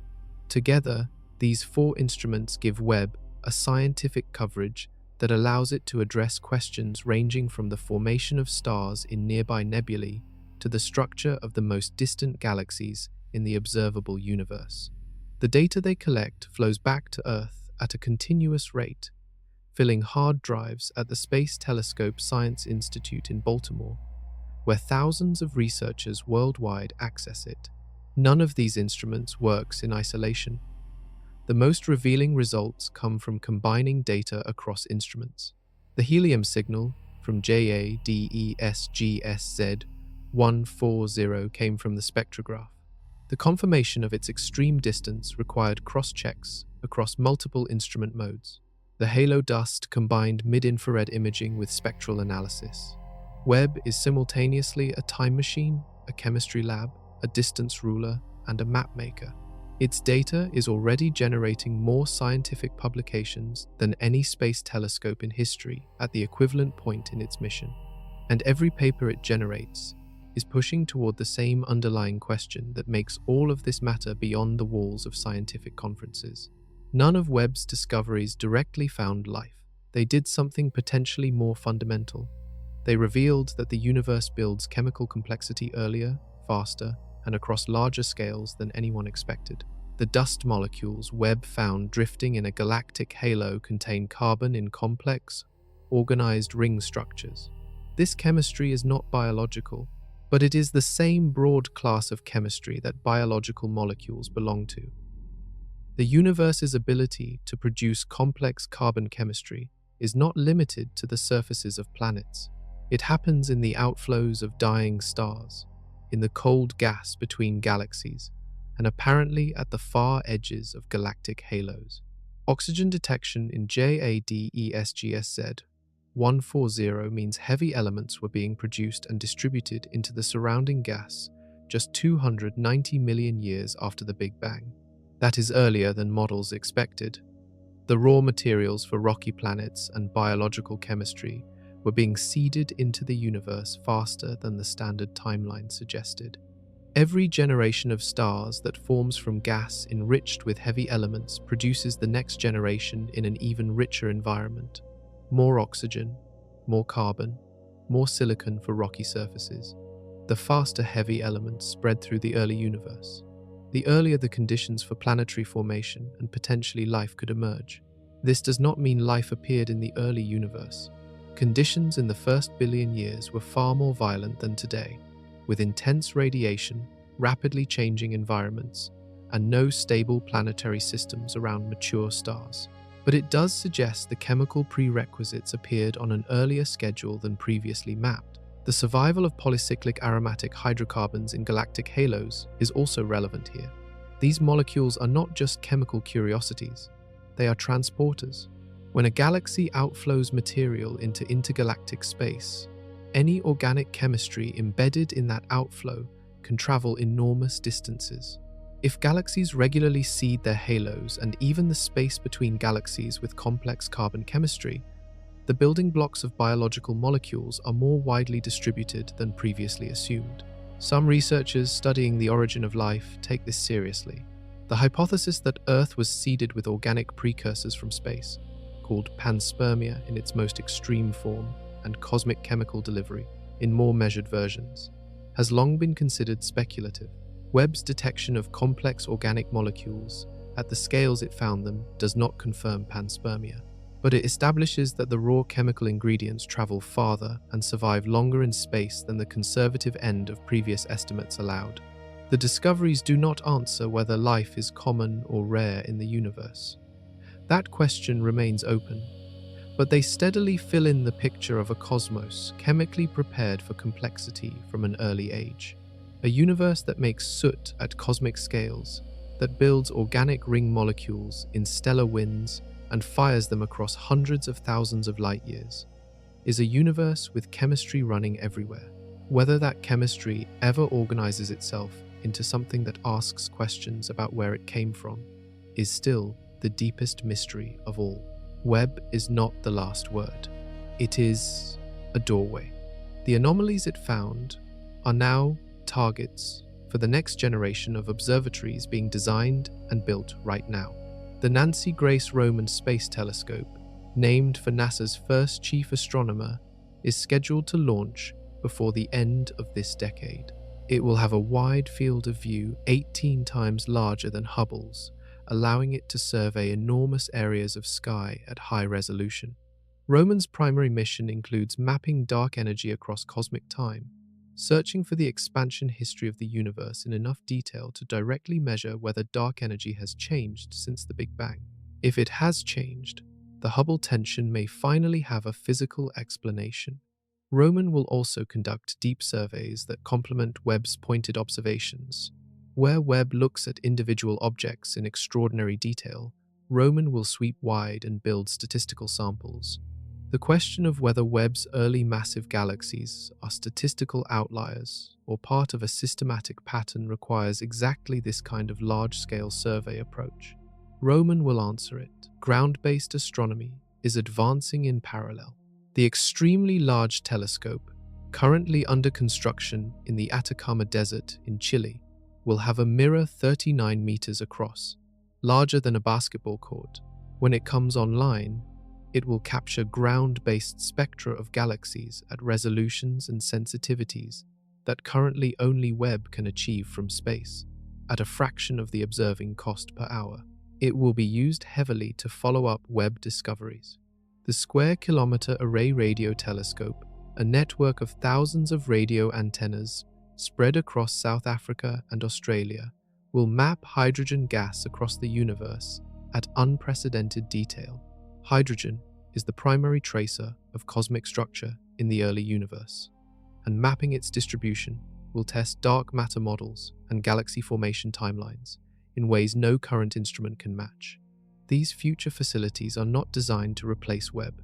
They are designed to answer the specific follow-up questions Webb's discoveries have generated. The impossible early galaxies need large statistical samples. The Hubble tension needs better expansion history measurements. The dark star hypothesis needs more spectral detections of similar objects. The halo dust needs wider surveys to determine how common it is. Every scientific mystery is also a scientific program. Webb handed researchers a list of questions that will define observational cosmology for the next decade and beyond. The pace of discovery is accelerating. Webb is still in the early years of its mission, and every month its data archive grows larger and more scientifically rich. Teams around the world are mining that archive continuously, looking for patterns and anomalies that single object studies missed. The universe kept 13 billion years of secrets hidden from every telescope that came before Webb. It is giving them up now, one photon at a time. The cosmos does not owe us an orderly story. For the last century, scientists assumed it would give us one anyway. Models predicted, observations confirmed, and the standard framework absorbed each new discovery with minor adjustments. The universe seemed to play by rules we could write down and test. The Big Bang happened. Structure formed gradually. Stars ignited on a schedule. Galaxies grew slowly into the behemoths we see today. Webb spent 3 years looking at the earliest, deepest chapters of that story and found them written differently than anyone expected. Galaxies existed before they were supposed to exist. Dust survived where it should have been destroyed. A signal appeared in the most distant confirmed galaxy that standard stellar physics cannot fully account for. The expansion rate of the universe disagrees with itself across two independent measurements. The entire edifice of cosmological structure formation is being pressure tested from multiple directions at once. What does this mean for you? It means the universe you were born into is genuinely stranger, more complex, and more interesting than the version taught in any textbook written before 2022. The story of how everything began is still being written. Scientists are not losing control of the narrative. They are discovering how much bigger the narrative actually is. Every crisis in the history of physics produced new understanding. The photoelectric effect that confused physicists in 1900 eventually led to quantum mechanics. The strange constancy of the speed of light eventually led to relativity. The anomalous orbit of Mercury, which Newtonian gravity could not explain, was eventually absorbed into Einstein's general relativity. Each time the old model cracked, the new model that replaced or extended it revealed deeper truths and opened more doors. Webb's anomalies will resolve the same way. Either the standard model will be updated with new details about early dark matter, star formation efficiency, and reionization history, emerging more precise and better tested than before, or something more fundamental will shift, and the next generation of physicists will work in a framework richer than the current one. Both outcomes are good outcomes. Both mean more knowledge, not less. The molecules Webb found drifting 114,000 light-years from a galactic center are made of the same carbon rings as campfire smoke. The galaxy that formed before the universe was ready for it is made of the same hydrogen and helium as your body's water and air. The signal in the most distant galaxy ever found was made by helium atoms, the same helium that floats birthday balloons. The universe is strange and enormous and full of things that don't fit the current model.